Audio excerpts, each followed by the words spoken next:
Matt Schaff and Jared Smola of DraftSharks.com here to get you ready for the Week 8 main slate on DraftKings. Jared, before we get to the picks, how did Week 7 treat you on DK? Oh, we're on to Week 8 here. We're not talking about Week 7 anymore. It was easily my worst week of the season. Lost in cash for the first time this year. Was nowhere near it in tournaments. Well, we were near it in tournaments about 5 minutes into the slate when Jerome Ford broke off his long touchdown run, but that was about the only good thing that happened for us in tournaments. I was frustrated with myself too because it ended up being a low scoring week, which we kind of had talked about. It was like 205 points to win tournaments, which is definitely low.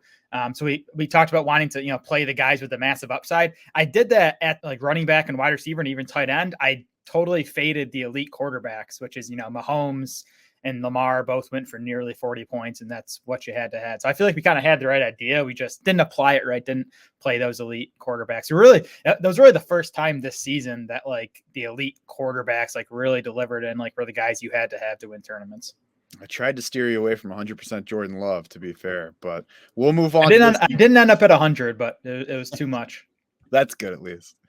We'll move on to this week and obviously start with quarterback as usual. Jared, I got to say, every Friday I start by going into the lineup generator. I check the dollars per point values for every position, start with quarterback, and I almost threw up when I opened it up this morning. The DraftKings main slate, the top 4 quarterbacks in DK dollars per point: Sam Darnold, Desmond Ridder, Sam Howell, Mac Jones. So apparently the lineup generator just hates quarterback this week.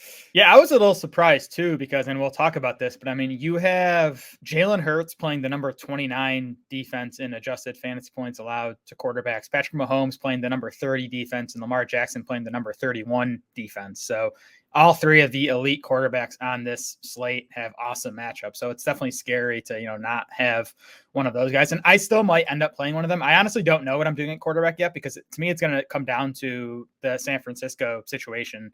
If Brock Purdy's out, I probably am going to end up playing Sam Darnold at $4,300. Any quarterback that low in salary is worth considering in cash. You have a quarterback in a Kyle Shanahan system with good weapons, even without Deebo Samuel, there's still plenty for Darnold to work with here. And Darnold can run a little bit too. I mean, he's averaging 12.3 rushing yards per game for his career. He's been up over 17 rushing yards per game each of the last 3 seasons, which, isn't a lot, but, it helps. And an extra point or two, especially for a $4,300 quarterback and what that lets you do with the rest of your roster. I definitely think Darnold's worth considering for cash.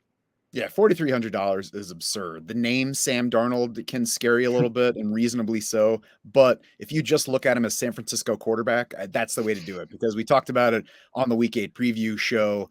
We've seen good fantasy outings by CJ Beathard and Nick Mullins for these 49ers. We saw Brock Purdy emerge out of absolutely nowhere into star, and we saw Jimmy Garoppolo put up big numbers for this 49ers team on plenty of occasions. So it's just a good situation, and the price is just not one that you get at quarterback really ever. Like this kind of price doesn't even show up once a year. Exactly. Yeah. And then, if Purdy ends up playing, I'm leaning towards Jalen Hurts as my cash quarterback, just in this matchup against Washington, who's, like bottom 5 in basically any pass defense metric you can find. It was a little bit worrisome to start the week that he was coming in with a knee issue. He wore a brace in that game. They were talking about him hobbling afterward, but he's not on the injury report, so we can't really factor that in too much. And, the reason we like Jalen Hurts is because he can run and throw. So even if he's not up to his usual running level, it's a terrific matchup for the passing. That's what I was gonna say. I mean, not that I don't want him to run, but if there's any matchup where I want him maybe throwing it a bit more, it's against this Washington defense.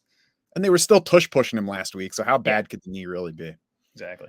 So what do you like at tournament quarterback here? I mentioned those 3 elite quarterbacks in excellent matchups. And I'm just trying to think, like, what are the odds that none of those 3 guys goes for like 35 points and is like the guy you need in tournament? So it's going to be tough for me to get away from them. I think Jalen Hurts and Lamar Jackson are my 2 favorites just because of the rushing ability. I think the concern with all 3 of them is like, is the other team going to push back enough to make these elite quarterbacks, continue to be going full bore for the entire game? I think Washington has the best chance to push back enough to keep that game close and keep Jalen Hurts full go the entire game. So I think Hurts is my favorite tournament quarterback. The other game I'm looking at is the Saints Colts game, just because these Colts games have just been crazy for a lot of the season. Colts games actually are averaging the second most total points per game behind only Dolphins games, 52 points per game for the Colts games this season. We've talked about the Colts offense, fast paced, which means a lot of plays on their side, a lot of plays for the other team, and on a lot of occasions as well. Defense is not that good.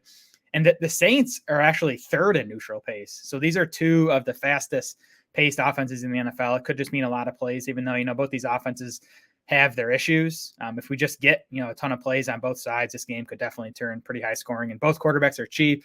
Derek Carr is 5,500, Gardner Minshew is 5,400. Then I especially like Chris Olave on the Saints side, and I especially like Josh Downs on the Colts side. What makes you especially like those two wideouts? I think Olave is just a positive regression candidate. I mean, you look at his actual fantasy points versus expected. He's underachieving so far, yet only has the one touchdown. So I think he has some better touchdown luck coming. And then Josh Downs is just one of my favorite plays on the slate.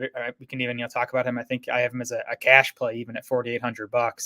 Just has been productive, has seen good volume with Gardner Minshew, and he, the slot is where you want to attack the Saints pass defense. They have, Marshawn Lattimore on the outside. He's going to be on Michael Pittman for most of this game, but we've seen slot receivers do well against the Saints. Last week, Christian Kirk had the nice game, and Josh Downs has played 76% of his snaps in the slot so far this season. Yeah, I wouldn't want to lean on either Gardner Minshew or Derek Carr as my primary tournament quarterback, but certainly it's a game that could give us more points than we're anticipating. And my one caution on wondering if a quarterback is going to get enough pushback for him to reach his ceiling. If a team really gets to the point where they're pulling starters and they're just not going for it anymore, that offense has probably already scored a ton of points. And I think last week's Ravens game against the Lions is a good example where Lamar got there to the point where they could play Tyler Huntley late in that game. Yeah, and that's a good point too. Because even though they did pull Lamar, they kept throwing even when they were up like 4 touchdowns. So, I mean, I don't know if that's what they'll do every game with big leads, but I mean, it's at least encouraging to see that the Ravens were willing to keep chucking it even with the big lead. Over to running back, Breece Hall has been sub 6K all year except week 6, coming off that huge game against the Broncos. He just kissed 6K in DK salary for that game against Philly and delivered there. He gave us 20.3 DK points in that game, but then coming off the bye this week, he's back down to 5,900.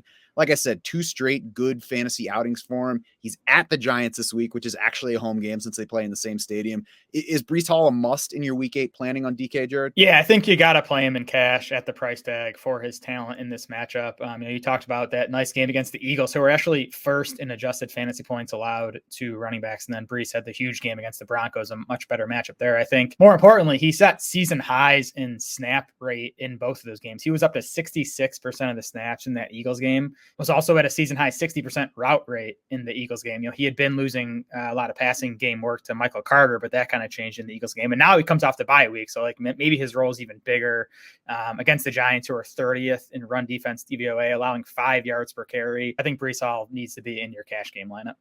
Yeah, at this point, I think we just need to play him as Breece Hall and not say, well, I worry about this aspect of his workload or this guy might take something. It looks like full Breece Hall now. So just look at him, look at his situation, look at his matchup for the week, and all of those are good this time around. Tournament running back, what do you like? I do think Breece Hall is just scary, but potentially good tournament fade. The Jets offense still has the potential to just, do nothing because of Zach Wilson.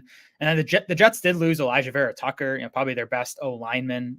He's out for the season, I believe. And they have another guard who's probably going to miss this game as well. So just some reasons Hall could fade in it or could bust in it. 19% ownership. I think he's a interesting fade to at least consider. Attorney running backs I like. Travis Etienne's coming in at just 6% ownership. I think people are going to play Alvin Kamara in that price range, which makes sense. I get it with the passing game usage Kamara's been getting, but Travis Etienne has just as strong a role. I mean, he has 39, 23, and 23 DraftKings points in his last 3 games. He has scored twice in all 3 though. So, the touchdowns are going to slow down going forward here, but he's averaging 19.3 carries and 4.3 targets per game over those 3. And this is a sneaky good matchup against the Steelers, who are just 19th in run defense DVOA. They're giving up 4.7 yards per carry to running backs. They just gave up 127 yards to Rams running backs last week when, we thought those guys were total dust coming into the game. So I think it's a good matchup for Etienne, a matchup that might even push the Jags to run it a bit more than usual. They didn't give up any yards to Zach Evans, at least. One note on the Steelers' run defense: Cameron Hayward had his practice window open this week. He's coming off IR. Don't know yet if he's going to actually be active for this game, but he has a chance to change that run defense when he does return. Again, not sure we can actually do anything with that for Travis Etienne, and I certainly agree on Travis Etienne being the high ceiling play this week. Wide receiver, Jared, the question, and it's a rhetorical question, just how hot is AJ Brown running right now? He's the fourth most expensive wide receiver on the DraftKings main slate. He leads our DK dollars per point anyway by a pretty wide margin. You have to count 8 wide receivers down from AJ Brown to find another guy who costs more than 6,600, and AJ Brown is up at 8K. Most of the guys in that range are sub 6K. So I mean, is AJ Brown maybe even more than anybody at another position the guy that you gotta have in your lineup this week on DraftKings? Yeah, I mean, I'm not going to not have Brown in my cash game lineup. And expensive wide receivers are more volatile than expensive running backs, right? So you can make a case to fade AJ Brown in cash, but I'm not going to do it. Just the volume has been awesome. I mean, it's been more than the production; it's the volume too. He's averaging 11.8 targets per game on a 31% target share over the last 5 weeks. And Washington is dead last in adjusted fantasy points allowed to wide receivers. Brown went for 41.5 DraftKings points when these teams met back in week 4. I don't want to have him do that again and have him not on my cash team. It's going to be another losing week if that happens.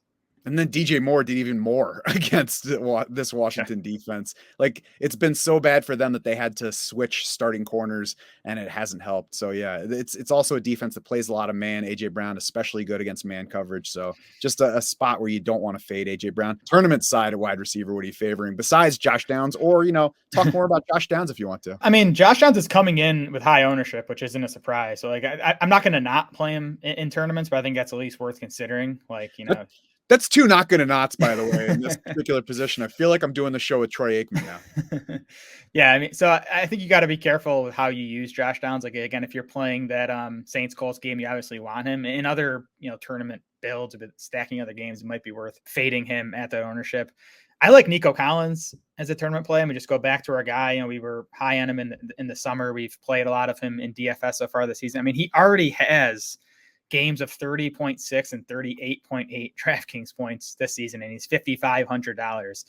Now, I think people are going to be scared off him a little bit because of the matchup. Carolina is 4th in adjusted fantasy points allowed to wide receivers. That's really only because they're so bad against the run. They just haven't faced a whole lot of pass attempts. And I don't know. I mean, the Texans running game just has not been good. So I think if they're smart, they'll continue to throw it plenty even in this matchup.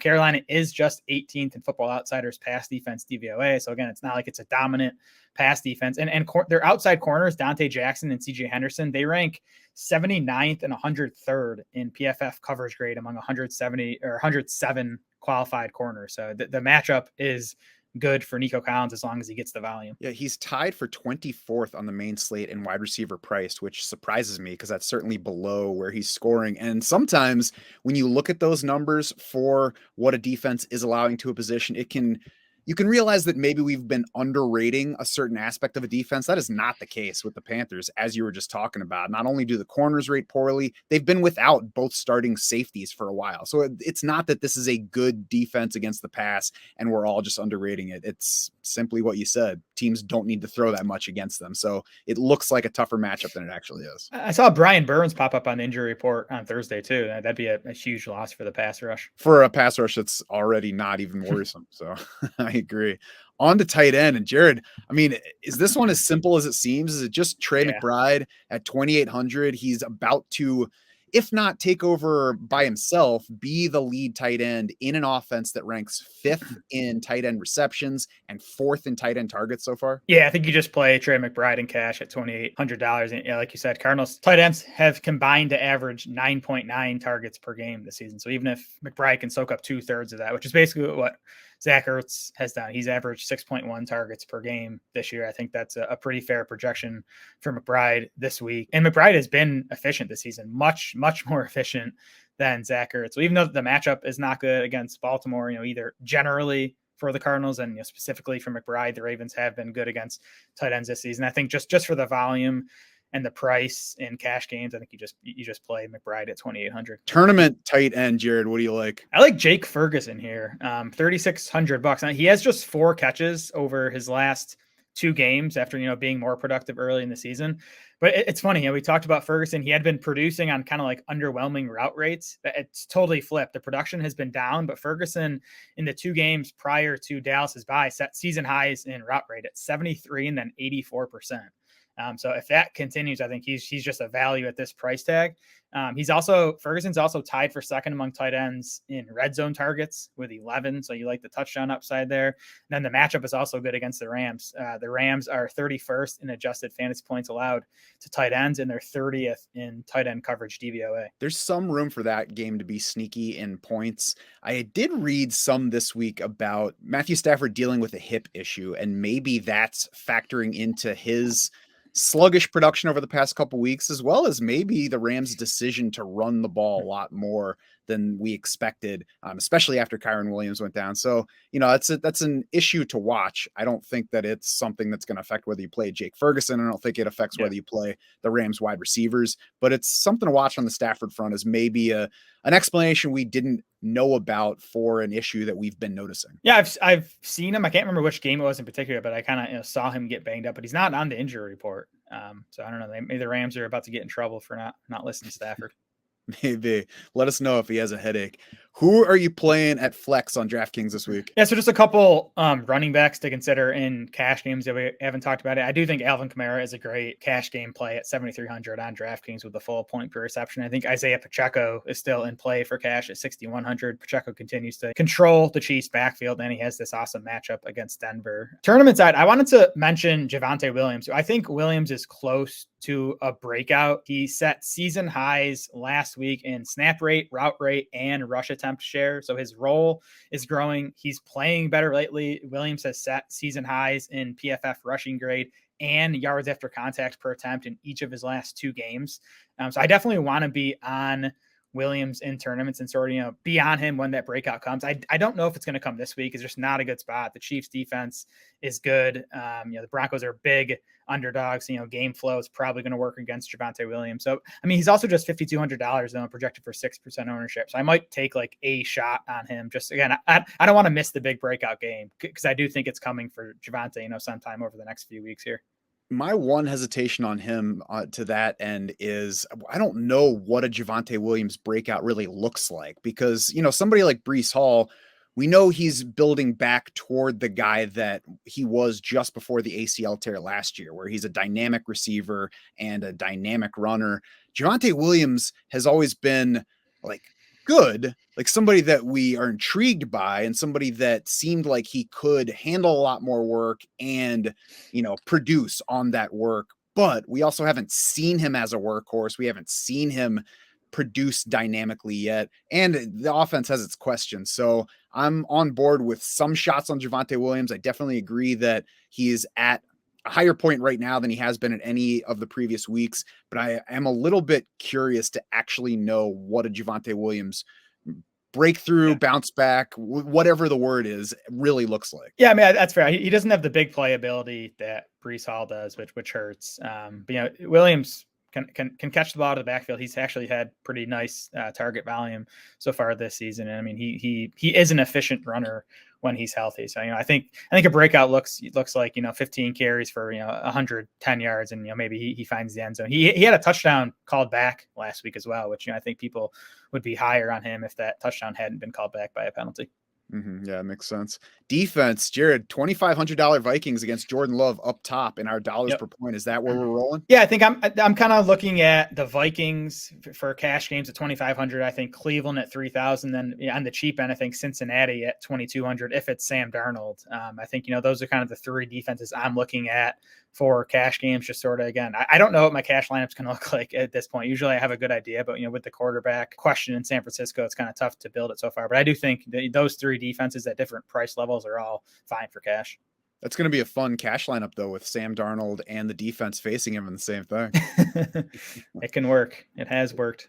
What do you like on tourney side of defense? I think Atlanta against Will Levis for 2,900. There's upside there.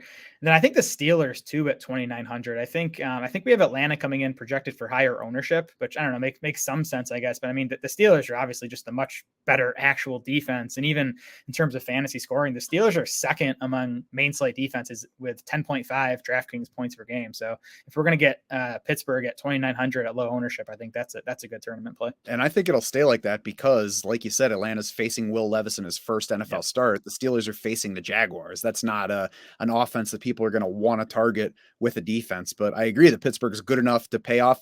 Frankly, it's the kind of matchup where they could allow 20, 24 points to the Jags and still get 4 or 5 sacks, a couple of takeaways. They're always a threat for a big play off of one of those takeaways. So, boom bust potential for sure, but it's a spot where they could deliver you points at low ownership.